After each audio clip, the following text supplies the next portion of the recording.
Hi hello नमस्ते, मैं हूं आपका Goldy. Welcome to our channel the golden unique boy. Guys, आज मैं अपना इंट्रोडक्शन ना थोड़ा बिगनिंग से देना चाहूँगा। मेरा नाम गिरिजेश कुमार गौड़ है। मैं यूपी का हूँ। बचपन मेरा कर्नाटक में बीता, उधर ही मैं पढ़ाई लिखाई किया। मुझे कन्नड़ा आता है, लिखने भी आता है, पढ़ने भी आता है। बचपन मेरे भैया ने ही मेरे भैया जो हैं उन्होंने ही बचपन से ही मुझे बैंगलोर में रखा।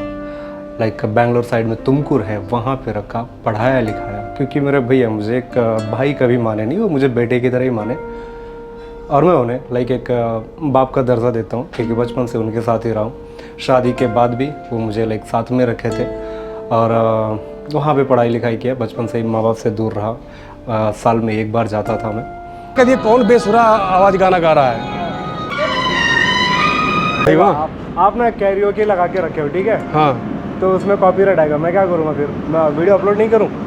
पीरा पिरतिया के पियर बकैले, परदेसी प्रीतम न पास। पल पल पहाड़ नियन लागे समैया, जियरा रहे लाए पिया, तोहरे बिना जिंदगी उदास। बसंती बयार बहल सरसो फुलाई, ए हो पिया काहे बड़ा तू भुलाइल, ए हो पिया काहे बड़ा तू भुलाइल। आइला न तू तोहार चिट्ठी बयाइल, आइला न तू तोहार चिट्ठी बयाइल, ए हो पिया काहे बड़ा तू भुलाइल, ए हो पिया काहे बड़ा तू भुलाइल। परदेसी पिया तोहर प्रीत सतावेला, अफगुन बेअरिया मर जान। परदेसी पिया तोहर प्रीत सतावेला, अफगुन बेअरिया मर जान।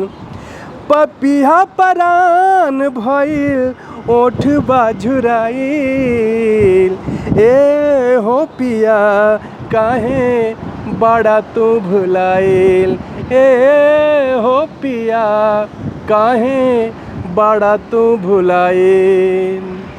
देखिए, हमारा काम पेंट का है। कम 25 साल से पेंट का काम कर रहा हूँ। हमारे काम में डीको भी आता है, पॉलीकोट भी आता है, लेमिनेशन भी आता है, पॉलिश भी आता है, बाहर से लेके अंदर तक, यानी बिल्डिंग में पेंट के आइटम में जो भी आता है सब मैं करता हूँ। पार्टी ने हमको टास्क दिया था, मतलब 5 महीने के अंदर ख़त्म करना है, और हमने लगभग 4 महीने में ख़त्म कर दिया। तो पार्टी भी खुश और हम भी खुश। 10th के बाद मुझे कहीं से लग नहीं रहा था कि मैं बहुत ज़्यादा हाई लेवल पे पढ़ाई कर पाऊँगा। तो क्योंकि मुझे बनना था सिविल इंजीनियर, एंड फिर उसके बाद देखा कि नहीं यार, मतलब थोड़ा मुश्किल है। फिर मुझे इंटरेस्ट जगा एक्टिंग लाइन में। फिर मैं 10th ड्रॉप आउट करके एक्टिंग क्लास वगैरह ज्वाइन किया। एक्टिंग क्लास वगैरह ज्वाइन करने के बाद 6 महीने तक वहाँ पे सीखा एंड फिर वहाँ पे जाके बैंगलोर में जाके ऑडिशन वगैरह देने लगा। ऑडिशन वगैरह देने के बाद समझ में आ गया कि लोग वहाँ पे मेरी तारीफ़ तो कर रहे हैं एक्टिंग की, बट बात आ रही काम की तो लाइक पैसे मांगना या फिर पोर्टफोलियो ये वो स्कैम वगैरह करना। बट एक्टिंग की तारीफ़ मेरी बचपन से ही रही है। नो आइडिया क्यों, कैसे, या फिर ज़्यादा खो के एक्टिंग करता था, मुझे नहीं पता। अभी भी मुझे एक्टिंग बहुत ज़्यादा सुधारना है। फिर कर्नाटक से जाके मैं लाइक गांव में गया, मामा के पास गया। वहाँ पे कुछ मैं गांव में रहने के बाद कुछ महीना रहा या फिर साल रहा। उसके बाद सीधा मैं आ गया मुंबई। मुंबई आने के समय तो मैं लाइक घर वालों को कैसे मना सकता था अकेले आने के लिए। तो सिंपल सी फंडा है, झूठ बोला कि हाँ वहाँ पे एक सिक्योरिटी का जॉब मिला है, तो उसकी वजह से जा रहा हूँ। वहाँ पे 18-19 हज़ार महीने का मिल रहा है बोल के वहाँ से मैं निकला। आने के बाद सच में मुझे यहाँ पे कोई रहने होने की जगह नहीं था। जस्ट मम्मा ने पूरा अरेंज किया, उनको कॉल किया, और ऐसी जगह पे मैं रहता था पहले वडाला साइन में। सिवरी नाम से एक स्टेशन है, वहाँ पे रहता था। और अच्छे वक्त भी देखे, बुरे वक्त भी देखे। तभी मैं बिना पैसे का ट्रैवल करता था ट्रेन वगैरह में। जब बिना पैसे का ट्रैवल करता था तब कोई टीटी नहीं पकड़ता था, लेकिन जब मैं टिकट के साथ ट्रैवल करता था तब जाके मुझे टीटी पकड़ता था, वो बात अलग है। फिर वहाँ से मैं एक ही चीज़ समझा कि अगर मुझे एक्टिंग लाइन में घुसना है तो मुझे सीखना पड़ेगा, और सीखने के लिए मुझे लाइक इंडस्ट्री का पूरा समझना पड़ेगा, कैसे क्या है, टेक्निकल चीज़ें भी समझना पड़ेगा, क्योंकि अपने को फाइनेंशियली भी सरवाइव करना था हर चीज़ को लेकर। तो उसके बाद मैं ज्वाइन किया थोड़ा फिल्म इंडस्ट्री, लाइक होता ना कि फिल्म सिटी के अंदर सीधा घुस गया इधर उधर से। घुसने के बाद वहाँ पे थोड़ा जहाँ जहाँ शूट चलता है हर किसी से काम मांगता था। मैं स्पॉट बॉय का भी काम मांगा, मैंने हर चीज़ का काम मांगा मुझे लाइक कैमरा अटेंडेंट का जॉब मिला, फटाक से घुस गया। उसके पहले भी एक जगह कहीं तो किया था 1 महीना, बंदे ने मस्त स्कैम किया था मेरे साथ। 1 महीना काम करा के कुछ पैसे से नहीं दिया था, बस बैठा के रखता था।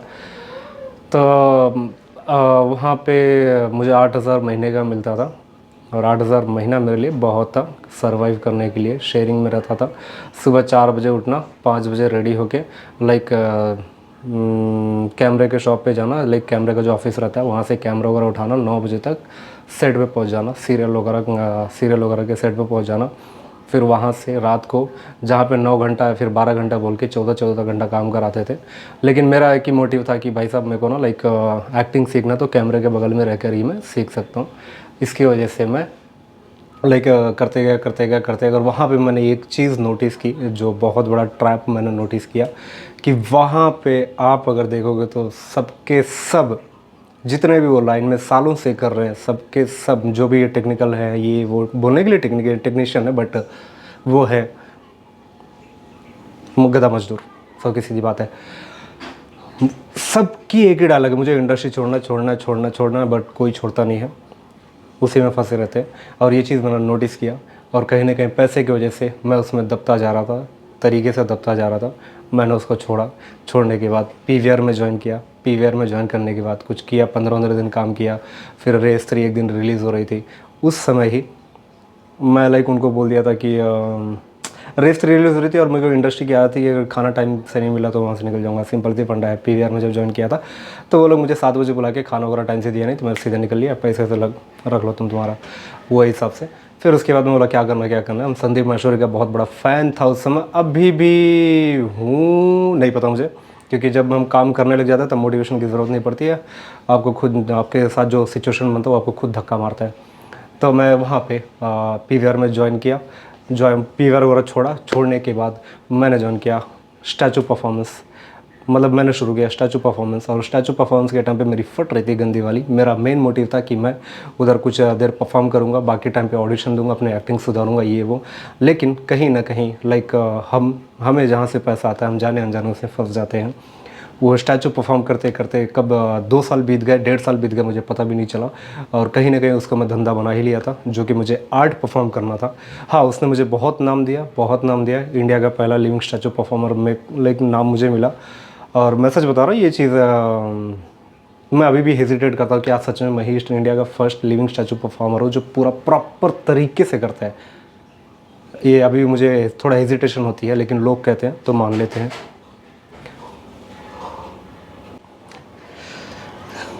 अब कोई ना ठकठकाए दरवाज़ा यार। हाँ ओके गाइस, तो मैं कहा था कि लोग अगर बोलते हैं मुझे स्टैचू लाइक इंडिया का पहला लिविंग स्टैचू परफॉर्मर अगर लोग कहते हैं तो मान लेते, चलो ठीक है। तो इसके आगे चलो बढ़ते हैं। तो पीवीआर वगैरह छोड़ने के बाद मुझे लाइक स्टैचू परफॉर्मर वगैरह किया, एंड करते वहाँ पे भी मैंने नोटिस किया कि यार फंस तो रहा हूँ। एंड मैं जब स्टैचू परफॉर्म कर रहा था तभी मेरे साथ बहुत लोग आए और टिकटॉक पे रील्स वगैरह बनाए, उनके वीडियोस बहुत वायरल होते थे। लोग आके मुझे दिखाते थे भाई आपको टिकटॉक पे देगा। एंड देन एक लड़की आई, तारा नाम की लड़की थी, वो आके मेरे साथ में एक वीडियोस बना रही थी। तो मैं सेम कॉन्सेप्ट नहीं, दूसरा कॉन्सेप्ट थोड़ा अपने तरीके से बनाया कि यार एक कॉन्टेंट के तरीके से प्रेजेंट कर सके जहाँ पर मेरा आर्ट दिख सके। तो मैं पहला वीडियो बनाया और पहला वीडियो कुछ 19 मिलियन व्यूज़ गए। तो टिकटॉक का चस्का मुझे भी लग गया, क्योंकि इसके पहले मैं बहुत बार अनइंस्टॉल कर चुका था। अनइंस्टॉल करने का रीज़न क्या था कि मुझे भी बहुत सारी चीज़ें पसंद नहीं आ रही थी, कुछ फालतूगिरी लग रही थी टिकटॉक पे। तो उसके बाद मैं लाइक वीडियोस बनाना चालू किया और चस्का लग गया। वीडियोस बनाते थोड़ा अच्छा खासा नाम कमाया। उसके बाद कपिल शर्मा शो किया, उसके बाद बहुत सारे न्यूज़ में आए। एंड उसके पहले भी आ चुका था, बट ये बार थोड़ा ज़्यादा ही एक्सपोजर मिल गया मुझे टिकटॉक की वजह से। ये सब होने के बाद एक चीज़ मैंने नोटिस किया कि लोग मुझे ना लाइक गोल्डन स्टैचू में पहचान रहे हैं, लेकिन गोल्डन स्टैचू के बाद में ना लाइक मुझे नहीं पहचान रहे भाई, ये असली चेहरा नहीं पहचान रहा। और इस चीज़ से मुझे ना बहुत ईगो हर्ट हुआ, सेल्फ स्टीम पे थोड़ा होता ना, मेरा एटीट्यूड पे थोड़ा थोड़ा फ़र्क पड़ा। फिर मेरा नहीं यार ऐसा तो नहीं चलेगा। फिर मैं लाइक अपने फेस में वीडियोस बनाना चले गया। उस समय लाइक मेरे साथ ही रेशू, तो रेशू के साथ जब मैं वीडियोस बनाना चालू किया तो सच बता रहा हूँ, मेरा जहाँ मिलियंस में व्यूज़ जाता था, जहाँ लाइक अच्छा खासा व्यूज़ जा रहा था, वो ड्रॉप होकर सीधे 5000 व्यूज़ आने लग गए। सच बता रहा हूँ, लड़की के साथ जब मैं पहली बार वीडियो बनाया था स्टैचू से हट के, मेरे घर वालों ने मेरा लाइक जीना हराम कर दिया था। सच बता रहा हूँ, क्या कर रहा है तू, लौंडियाबाजी कर रहा है, ये कर रहा है, वो कर रहा है, ऐसा कर रहा है, वैसा कर रहा है, कितने सारे मेरे को सुनने पड़े थे। ऐसा लग रहा था कि मैं खुद के नज़रों से गिर गया था, मैं ऐसा भी हो गया था। लेकिन मुझे खुद पे भरोसा था। मैं सिंपल सी फंडा बोल के रखा था घर पे कि मैं एक आर्ट परफॉर्म कर रहा हूँ, एक लव स्टोरी बना रहा हूँ, कंटेंट बना रहा हूँ, सिंपल सी फंडा। फिर भी उनकी ना सुनी, उनकी सुनता तो मैं शायद इतना भी आगे ना बढ़ पाता। तो हर वक्त अपनी खुद की सुनी है मैंने। तो उसके बाद मैं लाइक बनाते देख रहा हूँ लाइक ले बुम, फिर बाद में लाइक अच्छा खासा टिकटॉक मेरा चलने लग गया और एक स्टोरी हिट होने लग गई। और होने के बाद वही लॉकडाउन आया। लॉकडाउन में लाइक फंस गए थे हम, मयांक, ट्रिंकल और उधर गांव में चले गए थे, तो गांव में फंस गया था। फंस नहीं गया था, सच बता रहा हूँ, मेरा ब्लेसिंग था, क्योंकि मेरा यहाँ पे रहने धोने का कोई ये नहीं था। मैं लाइक भारत नगर में कुछ 3,000 के रेंट पे रहता था, एक रूम था उसमें मैं रहता था, बाकी टाइम पे परफॉर्म करता था। Hello guys, this is golden unique बस। सो आज मैं ले चलने वाला आप लोगों को बेंच स्टैंड, और वहाँ पे मैं गोल्डन मैन बनता हूँ, गोल्डन स्टैचू का परफॉर्म करता हूँ। सो मैं वही आप लोगों को दिखाने वाला हूँ। बहुत लोगों से बातचीत भी करूँगा कि गोल्डन मैन का काम आप लोगों को कैसा लगता है, गोल्डन मैन का आर्ट कैसा लगता है, और लोग गोल्डन मैन लोगों को एंटरटेन कैसा करता है, ये सब पूछने वाला हूँ। सो पहले मेरा मोबाइल खोया, मीन्स बांद्रा से मैं जा रहा था बेंच स्टैंड, तो वहाँ पे मेरा किसी ने जेब से मोबाइल निकाल लिया, वो मेरे प्रॉब्लम पड़ गया। उसके बाद मैंने टिकटॉक पे वीडियो डालना बंद कर दिया, यूट्यूब पे वीडियो डालना बंद कर दिया। और उसके बाद उसके 4 दिन के बाद ही किसी ने मेरा कॉस्ट्यूम के साथ बैग ही चुरा लिया। मैं बेंच स्टैंड में बैग रख के कुछ काम करने गया था, उसके बाद वहाँ से बैग ही चुरा लिए। सो अभी नया कॉस्ट्यूम बनाया, तो कॉस्ट्यूम में बहुत दिक्कत पाएगी, मीन्स थोड़ा थोड़ा काला दिखेगा। बहुत टचअप मारने पड़ते ये देख लीजिए, एक है बनाया अभी। सो अभी बहुत टचअप मारना पड़ता है, तो थोड़ा थोड़ा काला दिखेगा। और अभी देखते हैं, और आप लोगों को दिखाना चाहूँगा मैं कैसे कॉस्ट्यूम बनाता हूँ। सो चलिए वीडियो देखते हैं, और प्लीज़ मेरे चैनल को सब्सक्राइब कीजिएगा, golden unique boy. Around my room, my world's so bright, it's hard to breathe, but that's alright. Hush.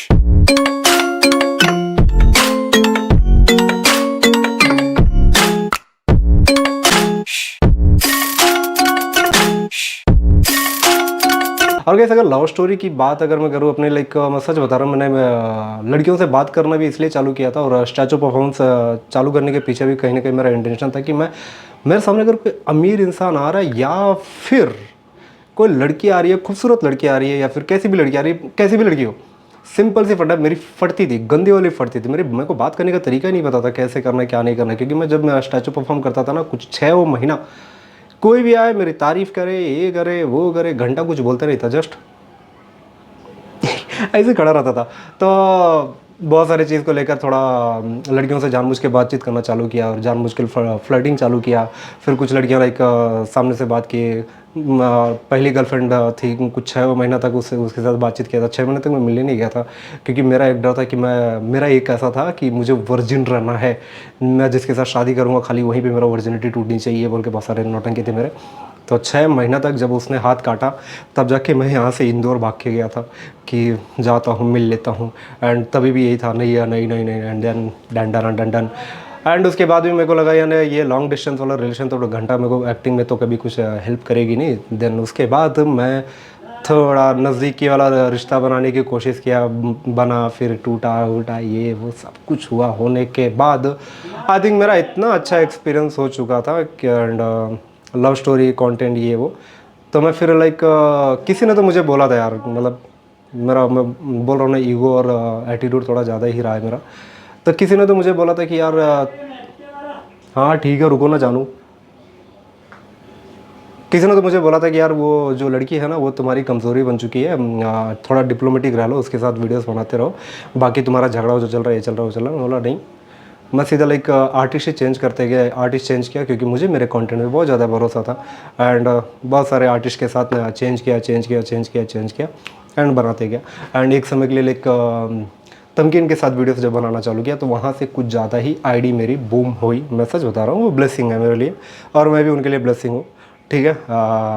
क्योंकि ये नाम यार मैं सच बता रहा हूँ, अभी भी कहीं भी जाता हूँ तो सिंपल सी वरना गोल्डी यार तुम तमकीन किधर है, तुम्हारी तमकीन किधर है, मेरी तमकीन, तो इसलिए मैं लाइक जिक्र कर रहा हूँ नाम, ठीक है। तो क्योंकि लड़कियाँ मेरे लाइफ में ब्लेसिंग रही हैं, सिंपल सी फंड है। ताली एक हाथ से बचती नहीं है। बाकी लोग भी मेरे को ऐसा बोलते हैं लाइक पता नहीं मेरी तारीफ़ करने के लिए बोलते हैं या फिर क्या किस लिए, या फिर आगे वाले को नीचा दिखाने के लिए बोलते हैं कि भाई तुम्हारे वजह से आगे गए। ताली एक हाथ से कभी नहीं बचती। वो मेहनत करती हैं, मैं मेहनत करता हूँ, वो डेडिकेटेड है, मैं डेडिकेटेड हूँ, तभी जाके एक ढंग की वीडियो बन पाती है, वरना ट्यूनिंग हर किसी के साथ नहीं बन पाती है। ये सब आप जान लीजिएगा प्लीज़, ठीक है। बाकी मैं इंस्टाग्राम एंड बाकी यूट्यूब से अच्छा खासा छापा मैंने। यूट्यूब से कुछ 18-20 लाख रुपए मैं निकाल चुका हूँ और बाकी यहाँ वहाँ से निकाल चुका हूँ अच्छा खासा। तो जब मैं इंस्टाग्राम पे और यहाँ पे ये तमकीन के बाद ही है, जब मैं इंस्टाग्राम यहाँ वहाँ सब कुछ जब सही तरीके से एक्टिव हो गया, 2 साल के अंदर ही हुआ एंड 2 साल, एक ही साल में पूरा बूम हो गया था। तब भी मैंने अच्छा खासा कमाया और लाइक दुकान वगैरह खोल के उसमें मस्त मैंने डुबाया। और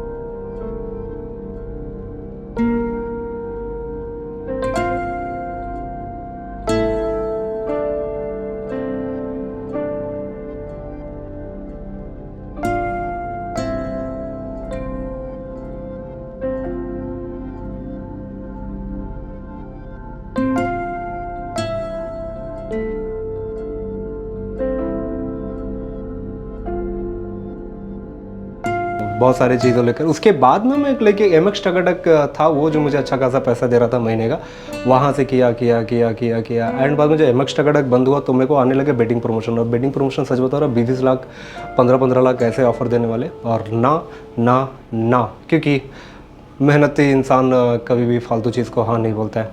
फिर मुझे कहीं ना कहीं करना पड़ा। तो ये रही मेरी इतनी छोटी मोटी स्टोरी। अब इसके आगे बढ़ते हैं गाइस। ये अभी मैं जो बुरा समय देख रहा हूँ, ये जो है ना लाइक मैं एक वीडियो बनाया था उसको मैं फिर से डाल रहा हूँ, देखिएगा ज़रूर। आप अगर मुझे जानते हो तो मैं आपको बताना चाहूँगा कि मैं अभी भी स्ट्रगलर ही हूँ। मैं उन क्रिएटर में आने लग गया हूँ जो तगड़ा व्यूज और तगड़ा रीच लेके आता, लेकिन ब्रांड क्रेडिबिलिटी नहीं बना पाया। जिस पे ज़्यादा व्यूज आते गए वैसा वीडियो हम बनाते गए, ना ही कभी लाइक ब्रांड का सोच के बनाए, ना ही कभी ब्रांड को टारगेट करके बनाए। मुझे भी ऐसा लगता नहीं कि मैं ब्रांड तब था जब मैं लिविंग स्टैचू परफॉर्मर था। ये जब से टिकटॉक रील और शॉर्ट्स वगैरह बनाने चालू किए, लॉन्ग वीडियो की बात नहीं कर रहा हूँ, शॉर्ट्स वीडियो बनाने जब से मैंने चालू किए तब से सिर्फ और सिर्फ मैं एंटरटेनर ही बन गया हूँ, ऐसा मेरा मानना है। हाँ, वो बात अलग है कि रील्स के जरिए मेरा एक्टिंग प्रैक्टिस कर लेता हूँ, मैं डेली डायलॉग बोलता हूँ, मैं अपने आप को देखता हूँ कि कैसा एक्ट कर रहा हूँ कैसा नहीं कर रहा हूँ, और खर्चे भी चला लेता हूँ। हमारे वीडियोस पे ज़्यादा व्यूज आने की वजह से जिनकी कोई वैल्यू नहीं, जिनकी कोई एथिक्स नहीं, जिनकी कोई ईमान नहीं, जिनके अंदर कोई ज़मीर नहीं, सो कॉल्ड ब्रांड प्रमोशन हमें आने लगे। Gambling, betting, casino, colour trading, जिनके खिलाफ मैं पोस्ट करता था, जिनको मैं गालियां देता था, जैसे मुझे प्रमोशन के लिए ऑफर करते तो उनको मैं गालियां देता था कि तुम लोग कितने फ्रॉड हो, हमारे ऑडियंस को लूटते हो, ऐसा मैं नहीं करूंगा कभी भी। लाखों लाखों के ऑफर ठुकरा के बैठा था। समय समय की बात है, ऐसे प्रमोशन को ठुकराने वाला उनका प्रमोशन करने लगा, ज्यादा मजबूरी आने पे। रो दूंगा यार मैं। उसमें से सबसे बड़ी मजबूरी ये थी कि मम्मा की आंखों में हुआ तो मोतियाबिंद। मैं चाहता तो गवर्नमेंट हॉस्पिटल में मम्मा का इलाज करा सकता था, लेकिन वो माँ सिर्फ नाम के लिए है, वो मेरी जान है, मेरी दुनिया है, तो मैं उन्हें लापरवाह स्टाफ के हाथ में नहीं सौंप सकता था। तो इसलिए मुझे प्राइवेट में ही कराना था, क्योंकि प्राइवेट में मुझे ज़्यादा भरोसा है, ये इंडिया में तो मोस्टली। और उसके लिए इंतज़ार करते करते 2 महीना बीत गया और वो 2 महीना ऐसे बीते कि मैं माँ से नज़र नहीं मिला पा रहा था कि मैं 2 महीना हो गया अभी तक कुछ इंतज़ाम नहीं कर पाया मैं। उस समय मेरा मोस्ट फेवरेट 90D कैमरा मुझे बेचना पड़ा था और उसी समय मुझे बेटिंग प्रमोशन भी करना पड़ा था। मेरा उस समय ऐसा था ना कि मम्मा के लिए मैं खुद को बेच दूँ ये कैमरा, ये वो, क्या मैं अपना इंस्टाग्राम भी बेचने को तैयार हो गया था, क्योंकि फैमिली पहले आती है।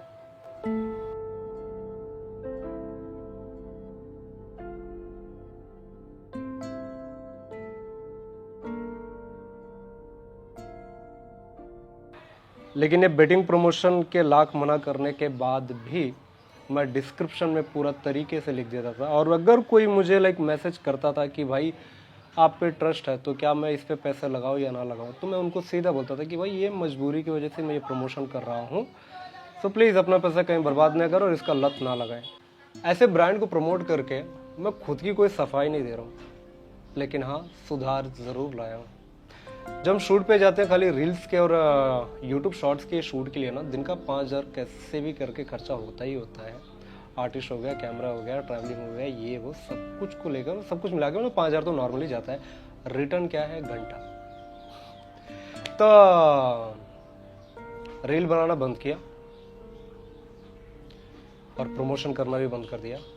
बंद कर दिया क्या हो, तो मैं बार बार नहीं करता था, जब ज़्यादा मजबूरी आती थी तब जाके मैं करता था। और कहीं ना कहीं एक बार मजबूरी में जो हम करते हैं वो आदत लग जाती है, ये मैं मानता हूँ। तो इसीलिए मैं सीधा रील्स बनाना भी बंद कर दिया और एक बार इंस्टाग्राम पे पोस्ट भी कर दिया था कि मैं इंस्टाग्राम छोड़ रहा हूँ ये रीज़न की वजह से, और वो तो प्रमोशन ऐसे ही मना कर दिया और अभी भी मना करते आ रहा हूँ। आप स्क्रीनशॉट भी पूरा देख सकते हो। मैं पिछले 5 से 6 महीने से बेघर होकर भटक रहा हूँ इधर उधर। अब आप सोच रहे होंगे कि आखिर 5 से 6 महीने से मैं बेघर क्यों था, इधर उधर भटक क्यों रहा था। क्योंकि 10 अक्टूबर को मेरा रूमी, मेरा रूममेट, मेरा साथी मुझे छोड़ के चला गया। जब से उसे मैं दफनाया तब से उस रूम का मैं शक्ल नहीं देखा। जब मैं उस रूम को याद करता था, बार बार मुझे मेरे रूमी की याद आती थी। एक बार गया था मैं उस रोड पे जहाँ पे मैं अपने रूमी को टहलाता था। रोड पे जाने से ही मेरे सांस फूल रहे थे, रूम तक जाने की बात ही अलग है। वो रोड पे जाने के बाद ऐसा हो रहा था कि मतलब मेरे सांसें फूल रही है, बेहोशी छा रही है, मेरे हाथ पैर कांप रहे हैं, मुझे समझ में नहीं आ रहा क्या है। तुरंत उस रोड से मैं वापस आ गया। मैं रोड तक नहीं जा पा रहा, रूम तक कैसे जाता। फैमिली बैंगलोर गई, माँ गाँव गई, बचे थे सिर्फ मैं और रूमी। हम दोनों रूम में साथ में रहते थे। वो मुझे बहुत ज़्यादा समझता था। वो बिना पट्टे के भी साथ में चलता था। उसे ज़रूरत नहीं थी कि पट्टे बांध के चलाओ, ये करो ऐसा करो, नहीं, सब कुछ समझता था। अचानक एक दिन वो भी मुझे छोड़ के चला जाता है और